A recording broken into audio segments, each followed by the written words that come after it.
What's going on, guys? My name is Wade with Tech Daily. So every year, Samsung comes out with two versions of their flagship smartphones, of course. This year was no exception, and every year I end up buying both, mostly to make videos for the channel. But I also like to make a long-term side-by-side comparison in order to see which device makes the most sense for me in the long run. Now, when it comes to the S9 and S9 Plus, there's really about 4 or 5 notable differences that set the devices apart. And I'll go over each of the differences, of course, and give you guys my thoughts on them. But keep in mind that this comparison is definitely tailored more towards my overall usage with phones, and you guys might disagree with some of the things I say here. The first, most obvious difference between the two phones is the size, both the physical size of the devices and the screen size you end up getting. The physical size difference between the Samsung phones isn't nearly as drastic as something like the iPhone 8 and iPhone 8 Plus, but it's still apparent. And for some people, might be reason enough to choose one phone over the other. For me, I guess you can say I'm a bigger guy with bigger hands, and I'm used to handling larger devices. So the standard size S9 is very comfortable, even when I'm using it with one hand. And I hesitate to say that it's too small because it's still a big 5.8-inch device, but I've come to appreciate the larger 6.2-inch S9 Plus a little more. I can still use that phone with one hand since the size difference isn't too drastic. It's mostly just a little bit taller.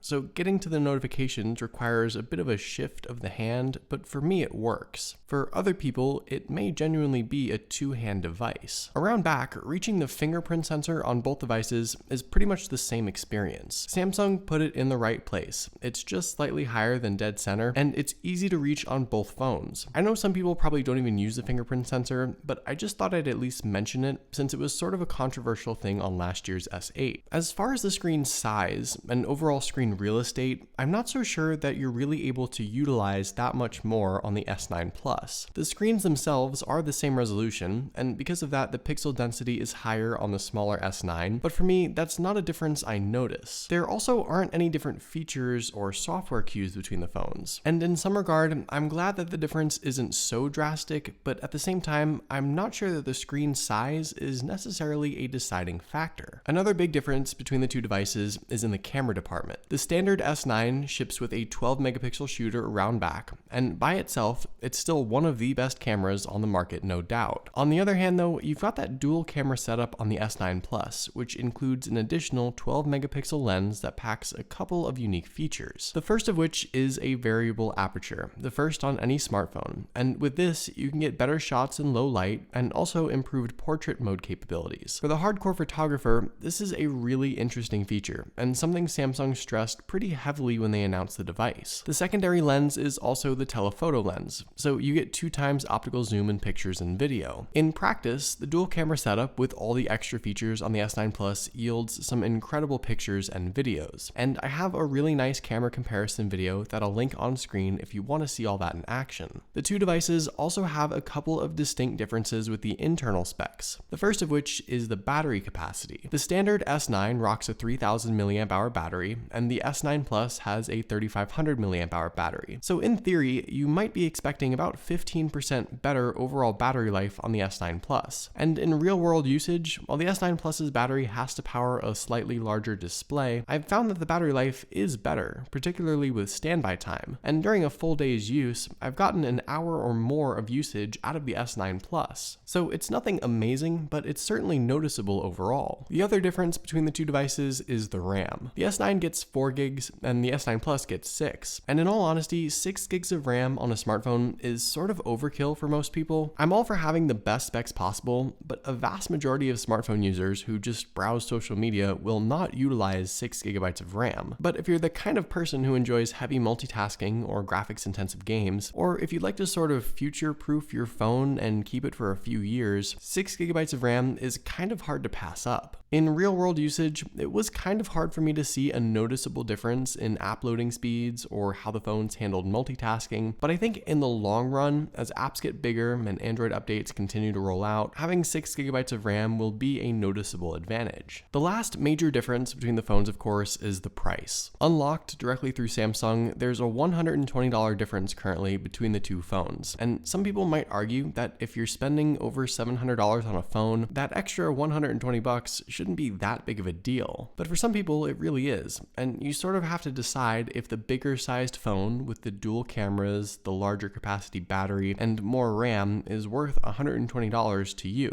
For me, it definitely is worth it, and that's why I'll be keeping the S9 Plus for a while. But for a lot of other people, the regular S9 is more than enough for their needs. So hopefully you guys enjoyed this comparison. Let me know which phone you'd choose in the comments below. Also, be sure to follow Tech Daily on Twitter and subscribe to the Tech Daily YouTube channel if you haven't already, and I'll see you guys later.